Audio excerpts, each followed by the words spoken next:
Hello hi అండి, తట్టి Bhavani YouTube ఛానల్కి స్వాగతం. ఇప్పుడు మీకు ఏం చూపిస్తున్నానంటే కుండలో చికెన్. నేను ఫస్ట్ టైం ట్రై చేసా కానీ సూపర్ వచ్చిందండి.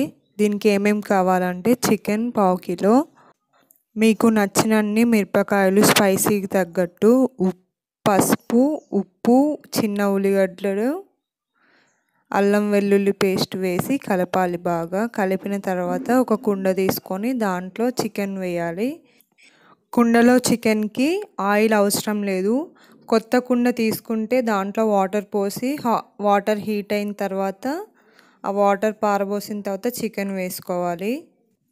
మీ దగ్గర కట్టెల పొయ్యి ఉంటే కట్టెల పొయ్యి మీద చేసుకోవచ్చు, లేదంటే స్టవ్ మీద కూడా చేసుకోవచ్చు. స్టవ్ మీద పెట్టాలి. తర్వాత మధ్య మధ్యలో కలుపుతూ ఉండాలి. దానిపైన వాటర్ పెట్టామనుకో ఆవిరికి ఎటుపోకుండా మంచిగా తొందరగా బాయిల్ అవుతుంది చికెన్. 5-10 మినిట్స్కి ఒకసారి కలుపుతూ ఉండాలి. చికెన్ బాయిల్ అయింది చూడండి, సౌండ్ ఎలా వస్తుందో. మీరు కూడా ట్రై చేసి ఎలా ఉందో చెప్పండి. Like, share and subscribe to తట్టి భవాని యూట్యూబ్ ఛానల్.